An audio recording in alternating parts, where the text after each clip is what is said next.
উল্টো, এখানে আবার আমরা অনেক কিছু শিখছি। হ্যাঁ সেটা তো আপনাদের থেকে শিখছি স্যার।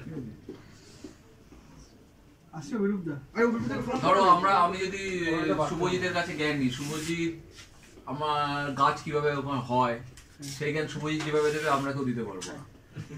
কিভাবে হয় গাছের ফলন, গাছের যত্ন, গাছের দরদ দিয়ে, মানে ওর গাছের প্রতি যে ভালোবাসা, ওর ফল দেওয়া থেকে ওটা বোঝা যায়। আমি আর কি পাচ্ছি না, ওটা অ্যাকচুয়ালি বাবা মানে একটা আমার মায়ের শখ, মায়ের শখ থেকে না আমাকে থেকে আমার কাছ থেকে তো যেমন আমার ভাইয়ের প্রচুর গাছের শখ, প্লাস ধরো সুমিতের কাছ থেকে যে ইউটিউব আইডিয়া বা কেপে কিভাবে যায়।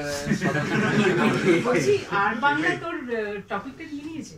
আর বাংলার একটা হেডিং দেখলাম, ঠিক আছে ওরাই করুক এখন। প্লাস আমরা যে এখন সৌরভের যে ইংলিশ লেখা, আমি কিছু কিছু ওয়ার্ড তো ওখান থেকে নেবো ভাবছি। আমরা রোজই কিছু না কিছু শিখছি। ধরো আমি আর কি পাচ্ছি না সিরিয়াস, ধরো আমি একটা জায়গায় গেলাম, আমি এক্সেল কিভাবে শিখেছি। আমার এখানে কয়েকজন ছিল যারা এক্সেলে হাতে কাজ করে এসেছে আগে থেকে, তাই এক্সেল অনেক ভালো জানতো, শেখাতে যাইতো না, আমি তাদের হাতের দিকে লক্ষ্য রাখতাম। হ্যাঁ আমি এক্সেল ওইভাবে শিখেছি। আমি আজদা থেকে শিখেছি, দীপদা থেকে আমি কাজ ফর্মুলা লিখেছি। তোমাকে তো দীপদা বলে দিয়েছে, আমাদের বলতো না। আমি যখন অফিসে প্রথম জয়েন করেছিলাম, আমি জাস্ট সেই দিনকার কথা বলছি, ঠিক আছে স্যার জুলাইতে আমিও জানতাম না, ম্যাডামও জানতো না পিএফ চালান কিভাবে তৈরি হয়। আমার একটা ফার্স্ট জব, প্রথম কথা। সেকেন্ড কথা, এক্সেলে তখন নলেজ ওইভাবে ছিল না, কারণ আমি যখন এক্সেল শিখেছি সেটা ছিল লোটাস, নট এক্সেল বা কিছু মাইক্রোসফট এক্সেল বলে কিছু ছিল না। লোটাস 1, 2, 3 তে আমরা ক্যালকুলেশন করতাম, আর ওয়ার্ডস্টারে ওয়ার্ড করতাম। উইন 98 ফর এ দিয়ে আমরা ডস প্রম্পটে উইন 98 লিখে উইন্ডোজে ঢুকতাম, ঠিক আছে। তাই যখন এই পিএফ চালান যে ক্যালকুলেশন হয়, প্রথম মাসে একটা টিম এসেছিল, তারা মানে আমরা তাদের প্রিন্ট দিয়ে দিয়েছিলাম, ডট ম্যাট্রিক্স প্রিন্ট আউট ছিল, প্রিন্ট বার করে মাটিতে বসে যেত, বসে ক্যালকুলেটারে ক্যালকুলেট করতো সংখ্যা, মানে ধরো 400 জনের পিএফ ক্যালকুলেশন, 12%, 8.33 যা যা ক্যালকুলেশন আছে, ওদের একটা ফরম্যাট ছিল খাতার মতো, ওই খাতায় ওরা পেনে লিখতো, লিখে টোটাল করতো। তা প্রথম মাস এরকম গেছে, শেখাতে যে বলেছিলাম কিভাবে ক্যালকুলেশনে পার্সেন্টে কিচ্ছু বলেনি। ওখানে একজন সহৃদয় ব্যক্তি ছিল যিনি অ্যাসিস্ট্যান্ট কমিশনার ছিলেন, অ্যাসিস্ট্যান্ট কমিশনার পিএফ। তা উনি রিটায়ার্ড ছিলেন। তা উনি আমাকে একদিন দেখে বললো, আসো অভিজিৎ, তোমাকে আমি শিখিয়ে দিচ্ছি কিভাবে হয়, এটা এমন কিছু হাতে করা ব্যাপার নয়। তো উনি একদিন বসলেন, আমাকে দেখালেন কিভাবে চালান বানানো হয়। আমি সে সময় বিশেষ কিছু কাজ ছিল না, আমাদের ফার্স্ট কাজ হচ্ছে লাফার্জে। তা আমি ওই কাজটা নিয়ে ফার্স্ট শুরু করলাম, এক্সেলে বসলাম, বসে করতে করতে পুরো ক্যালকুলেশনটাই আমি মেশিনে লাগালাম। এবং ওরা করার পরে পরের মাসে আমি প্যারা রান করেছিলাম, আমার ক্যালকুলেশন পুরো নির্ভুল ছিল। তার থার্ড মান্থ থেকে আস্তে আস্তে ওরা অফ হলো, আমি চালু হলাম। এটা কিন্তু ওটা অফ হওয়ার জন্য না, ওদের অফটা একটাই কারণে হয়েছিল যে ওরা নতুনকে মেনে নিতে পারেনি। আর যিনি শিখিয়েছিলেন তার কথাও, তাকে আমরা শ্রদ্ধা করলাম, সে আমাদের সঙ্গে অনেকদিন থাকলো। ব্যাপারটা আর কিছুই না, একটা শিক্ষক বা একটা লিডারের কাজ কি জানো তো? লিডারের কাজ কিন্তু তোমাকে এ টু বি বলা, বা এটাকে তুমি ট্রান্সফার করো, লিডারের কাজ হচ্ছে ওটা। আর একটা জিনিস মাথায় রাখবে, এখানে কিন্তু অনেকে আছে, মানে অনেকের আমাদের একটু নিম্ন মানসিকতা থাকে, ওরা কেন সরলো সেটার কারণও একটা, সেটা হচ্ছে ওদের ধারণা ছিল ওদের ছাড়া কাজ চলবে না। পৃথিবীতে এমন কিছু হয় না যে কাউকে ছাড়া কাউকে চলে না, পৃথিবী তো নিজেই নিজের মতো করে ঘুরছে, তাই এখানে কেউ ইন্ডিসপেন্সিবল হয় না। এইটুখানি মাথায় তোমাকে রাখতে হবে যে ইন্ডিসপেন্সিবল কেউ হয় না, প্রথম কথা। সেকেন্ড কথা হচ্ছে, আমি যদি কাজটা শিখি, কাউকে শেখাই, তাহলে আমি নতুন কাজ শিখতে পারবো, আমার কাজ হালকা হবে, আমার মাথা থেকে ওই কাজের এটা কমবে, আমি নতুন কাজ শিখতে পারবো, এবং তাতে আমার লাভ হবে। তার মানে আমি এ টু বি গেলাম, বি টু সি গেলাম। আমি কেন অন্য কাজ শিখতে পেরেছি? কারণ আমার কোনোদিন মাথায় এটা আসেনি যে আমি কাজটা ছেড়ে দিলে আমার গুরুত্ব থাকবে না। তোমার গুরুত্ব তুমি নিজে তৈরি করবে, তার জন্য আলাদা করে একটা কাজ ধরে রেখে কাজটা না শিখিয়ে, এরকম অনেক মানসিকতার লোক আছে যে এক্সেল বুক 1, এক্সেল বুক 2, এক্সেল বুক 3 করে লিখে রেখে দেয়, মানে সে ছাড়া কেউ বুঝবে না ওই ফাইলটার মধ্যে কি আছে। এটা কখনো কাম্য নয়। আমি চাইবো না আমার টিমে বা এখানে যারা আছে, আমি সবাইকে সিকুয়েল টিম, আমি টিম অ্যাজ এ সিকুয়েল দেখি। এখন তো সবাইকে বলা যায় না, সবাইকে বলার একটা আলাদা প্ল্যাটফর্মও দরকার হয়, সেখানে আরো সিনিয়ররা কথা বলেন। তো সেখানে আমি একটাই কথা বলবো যে এখানে কিন্তু শেষ করে দে, হঠাৎ করে শেষ হয়ে যাও না, নিজেদেরকে মেলে ধরতে শেখো। আর লোকে যেটা বলছে সিনিয়ররা বকা মানেই কিন্তু সে তোমাদের ক্ষতি করছে বা ক্ষতি চাইছে নয়, বকা মানে সে তোমার ভালো চাইছে। যে বকবে না, তুমি একটা জিনিস দেখবে, আমরা এটা প্র্যাকটিক্যালি যারা এখানে আছে, আমি কুন্তল, পৌলমী এবং অভিজিৎ শাহ বা সুব্রতকে জিজ্ঞাসা করবো, ধরো একটা ক্লায়েন্ট যে তোমার পেছনে পড়ে আছে, সে ভালো না যে তোমাকে ভালো ভালো ভালো ভালো বলছে সে ভালো? তুমি দেখবে যে তোমাকে ভালো ভালো ভালো ভালো বলছে বা কোনো কথা বলছে না, সে একদিন তোমার পিঠে ছুরি বয়ে মেরে দেবে। কিন্তু যে তোমার পেছনে আছে, যেটা করো, এটা করো, এটা করো, এটা করো, তার মানে বুঝবে সে তোমার ক্ষতি চায় না, সে চাইছে তোমার ভালো হলে সে তারও তো উন্নতি বা তারও ভালো হবে। তাই এখানে যারা তোমাকে বলছে যে তুমি এটা পারছো না, ঠিক করে করো, তার মানে কিন্তু এটা নয় যে তোমার পেছনে সে ছুরি ঘোরাচ্ছে বা তোমাকে ছুরি দিচ্ছে, পেছনে ছুরি ঘুরছে। সে চাইছে তোমার ভালো হোক, তোমার ভালো হলে আমার ভালো হবে। তুমি যদি এটা কাজ আমার করে দিতে পারো, তাহলে আমি শান্তি মনে ঘরে যেতে পারবো। তাহলে তোমার কাজের উপর যদি আমাকে চেক করতে হয়, তাহলে আমি জানি যে তোমার কাজে আমাকে চেক করতে হবে, তার মানে আমার টাইমটা চলে যাবে।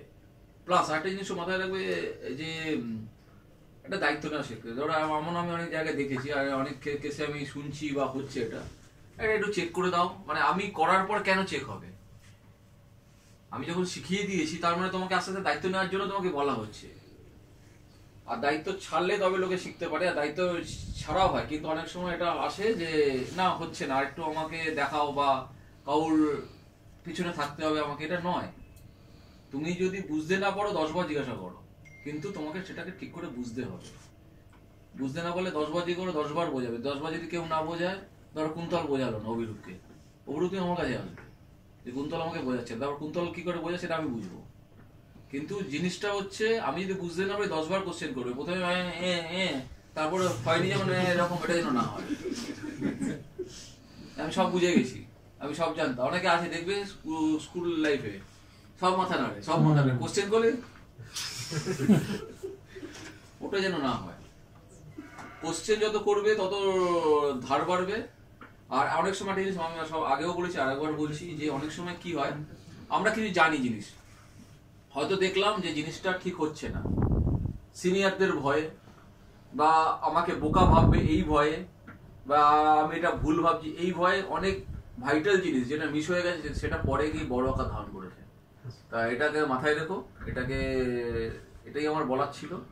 তা আমি চাইবো আমাদের সব থেকে জুনিয়র যে টিচার, কেন ও তো একদিন পরে টিচার হবে, কাউকে শেখাবে, সে এই কমপ্লেক্স টিমের কেকটা কেটে আমাদের সবাইকে একটু মুখমিষ্টি করাক। ক্লিয়ার? Yes, Akash. Yeah.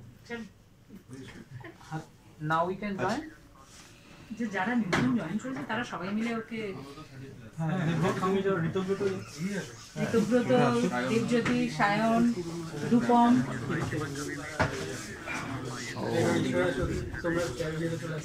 मैं एक बार मैडम से पूछ लेता हूँ, मैं मैडम से पूछ लेता हूँ। এখন আমার 500 টাকা, একবার 3 টাকা ম্যাডাম জয়েন করলে। সুদীপ্ত কোথায়? সুদীপ্ত লাইট আছে না? হ্যাঁ, লাইট নিভে যাচ্ছে। চলো চলো চলো, কাটো কাটো কাটো। বাচ্চা বাটি আছে না, আমার নাম্বার তো দিয়ে দিই।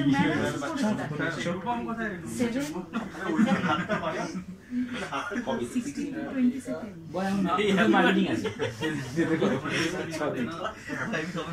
সকাল 7টা থেকে 11টা, তাহলে অবশ্যই কি হয়েছে?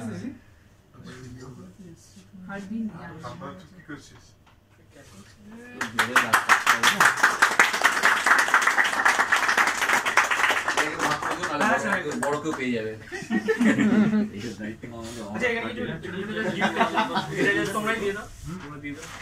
আবার কি গিফট কিসে? Sir thank you.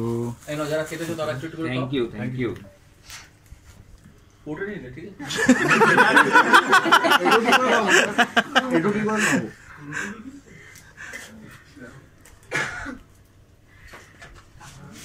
সামনের দিকে গো, সামনের দিকে থাকো সবাই। আসো।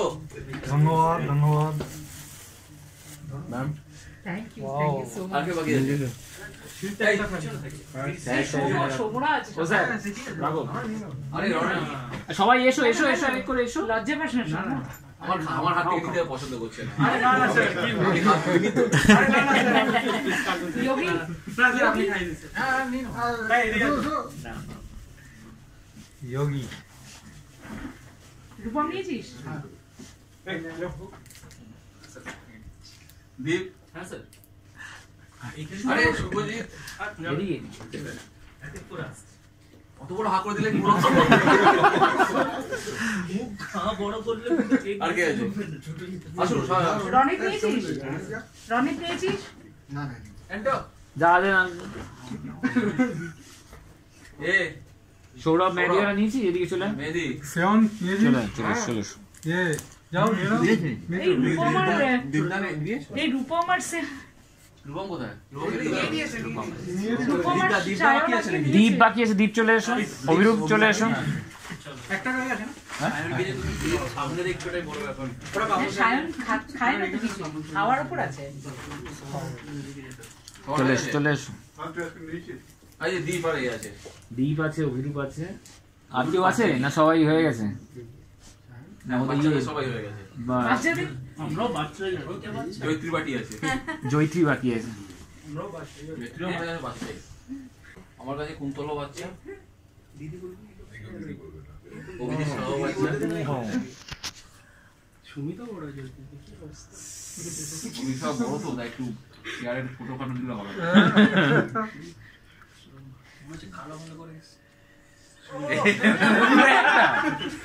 সাহা সাহা এবার বাকিটা কেটে দিয়ে দাও। এই সুগত স্যার না আমি তো বড় তো বাচ্চা আরে আসো না, বড়টা খেতে তো হবে। খাও, খাও। বড় বুড়ো সব মিলিয়ে। আমি সুগতটা করে দিচ্ছি, দাঁড়াও। কি হচ্ছে ওটা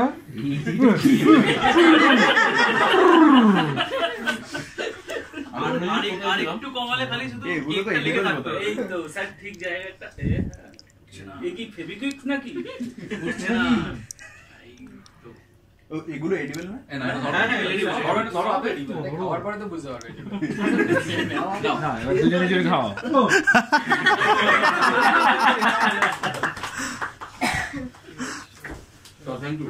থ্যাংক ইউ থ্যাংক ইউ সবাইকে থ্যাংক ইউ।